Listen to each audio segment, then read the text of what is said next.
Oh, setelah mendengarkan kata-kata Chu Feng, Xianhai Xiaoyu juga berpikir. Mungkinkah itu kekuatan kuno yang lain? Xiao Yuer juga sedikit penasaran. Pada awalnya, saudara-saudari tidak menganggap serius orang-orang itu. Namun setelah mendengar perkataan Chu Feng, mereka juga menyadari bahwa asal-muasal orang-orang ini mungkin tidak sederhana. Bagaimanapun, mereka menyadari kekuatan observasi Chu Feng.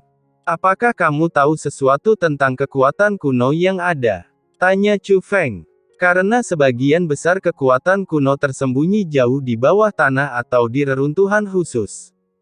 Jadi pemahaman kita tentang kekuatan kuno terbatas. Jika saya tidak mencapai puncak 9 surga kali ini, saya tidak akan pernah mendengar tentang bakat kuno lainnya bernama Huang Fu. Tetapi menilai dari kinerja rekan-rekan klan surgawi Huang Fu, kekuatan klan surgawi Huang Fu seharusnya tidak sederhana. Dan yang paling saya khawatirkan adalah di antara kekuatan kuno, ada yang lebih kuat dari klan surgawi Huang Fu. Permusuhan yang mereka tunjukkan terhadap pejuang kontemporer kita.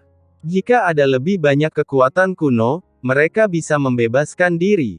Mungkin struktur dunia seni bela diri yang luas benar-benar akan berubah, kata Xianhai Xiaoyu. Saat ini, Xiao Yuer juga terdiam. Ini adalah pertama kalinya Chu Feng melihat ekspresi serius di wajah Xiao Yu. Bagaimanapun, dia adalah anggota klan ikan Xianhai. Dia juga harus mengkhawatirkan keselamatan klan ikan Xianhai. Bagaimanapun, dia adalah penguasa Tianhe. Jika kekuatan kuno benar-benar ingin mengambil tindakan melawan kekuatan prajurit kontemporer, penguasa Tianhe dari semua sisi kemungkinan besar akan menjadi sasaran serangan mereka.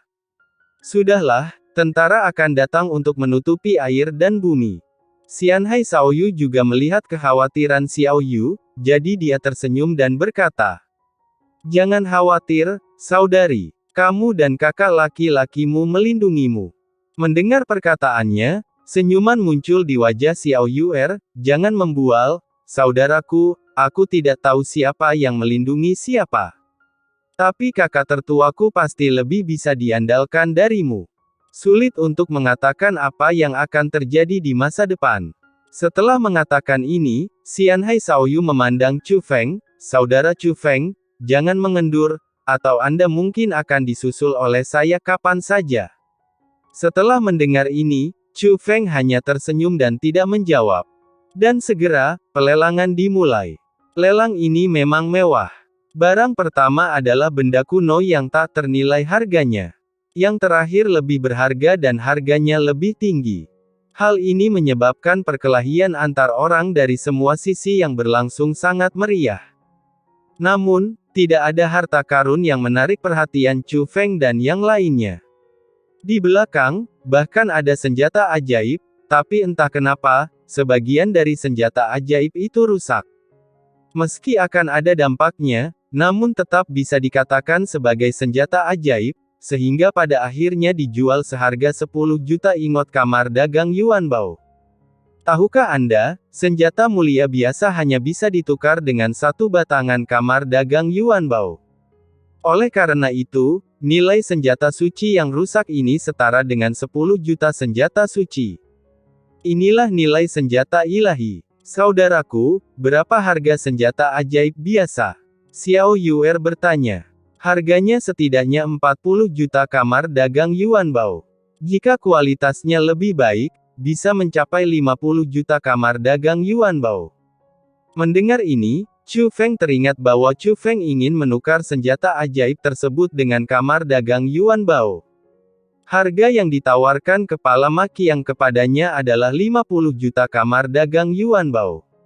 Dari sini terlihat bahwa Xianhai Xiaoyu tidak berbicara omong kosong, dia benar-benar tahu apa yang dia lakukan.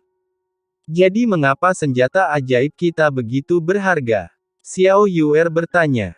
Meskipun dia tidak tahu banyak tentang kamar dagang prajurit, dia belum pernah menukar kamar dagang Yuan Bao. Namun melalui beberapa barang yang dilelang sebelumnya, dia juga secara kasar mengetahui daya beli kamar dagang Yuan Bao. "Hei, adikku, senjata ajaib kita tidak semurah itu. Senjata ilahi yang akan mengungkapkan karakter aslinya ketika ia mengenali tuannya, semacam ini, tak ternilai harganya, kata Xian Hai Shaoyu. Tak ternilai harganya, apakah itu benar-benar tak ternilai harganya, atau terlalu mahal? Tanya Xiao Yuer. Harganya terlalu mahal, setidaknya puluhan kali lebih mahal dari senjata ajaib biasa, kata Xian Hai Shaoyu. Puluhan kali, begitu banyak. Xiao Yuer juga menghela nafas. Banyak. Bisa dikatakan kalau ada harga, tidak ada pasar. Kalaupun punya uang, tidak bisa membelinya. Jadi sekarang kamu tahu betapa berharganya senjata ajaib kita.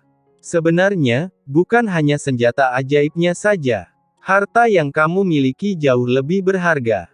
Jadi di masa depan, jangan tolak ayahmu mengirimkan seseorang untuk melindungimu.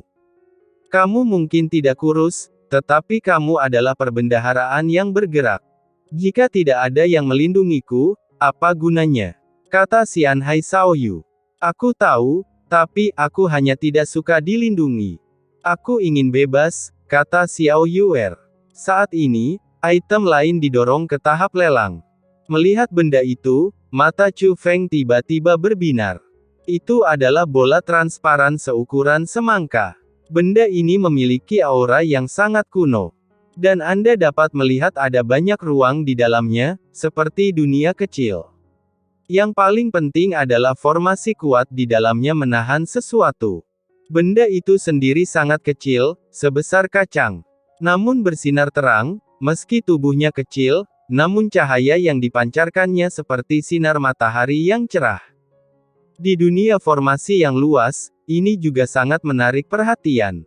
Saudaraku, apa itu? Xiao Yuer bertanya. Itu harus menjadi harta karun yang berguna bagi guru roh dunia, kata Chu Feng. Jika kamu menyukainya, aku akan memberikannya padamu. Xiao Yuer bertanya karena dia menyadari perubahan pada mata Chu Feng. Merasakan bahwa Chu Feng tertarik dengan hal ini. Tidak, jika kamu tertarik, aku bisa membelinya sendiri, kata Chu Feng. Jangan membelinya sendiri, aku akan memberikannya padamu, kata Xiao Yuer. Pada saat ini, tetua cantik yang bertanggung jawab atas pelelangan tidak terburu-buru untuk melelang, melainkan berdiri di samping benda tersebut dan melirik ke setiap ruang VIP. Orang-orang yang datang hari ini semuanya adalah tokoh-tokoh kuat dan bergengsi dari semua lapisan masyarakat. Yang mulia tentu saja memiliki banyak informasi. Tetapi mengenai hal ini, apakah ada yang tahu namanya? Tanya sesepuh cantik itu sambil tersenyum. Jangan sok, katakan saja padaku apa itu. Suara seorang lelaki tua terdengar, tapi itu juga mengungkapkan ketertarikannya pada objek tersebut. Namun setelah dia, ada yang memberikan jawaban, namun semuanya salah. Tentunya semua orang yang hadir saat ini tidak mengetahui nama benda tersebut. Tidak ada yang tahu apa namanya. Pantas saja dilelang di balik senjata ajaib itu. Sepertinya banyak orang yang tertarik dengan benda ini, kata Xiao Yuer. Selama tidak ada seorang pun dari Istana Suci Tujuh Alam yang tertarik, kata Xian Hai Shaoyu. Mengapa? Xiao Yuer bertanya. Mereka kaya dan berkuasa. Mereka jarang ikut menawar harta karun seperti ini di lelang, tapi selama mereka berpartisipasi, mereka pasti mendapatkannya. Dapat dikatakan bahwa orang-orang di Istana Suci Tujuh Alam yang paling saya takuti adalah pecahan dari slip bambu penganugerahan Tuhan, kata Xian Hai Shaoyu. Saudaraku, apakah kamu yakin mereka akan datang? Xiao Yuer bertanya. Mereka pasti akan datang. Mereka biasanya tidak akan melepaskan pecahan bambu yang dianugerahkan para dewa, kata Xian Hai Shaoyu. Saat ini, orang lain di ruang VIP memberikan beberapa tebakan. Namun menanggapi spekulasi acak itu, tetua cantik itu menggelengkan kepalanya berulang kali dan kemudian berkata, karena kalian orang dewasa tidak memahami hal ini, izinkan saya mengubah pertanyaannya. Tuanku, tahukah Anda mengapa banyak peninggalan atau harta karun, baik yang kontemporer, kuno, atau bahkan kuno, membatasi orang selain junior?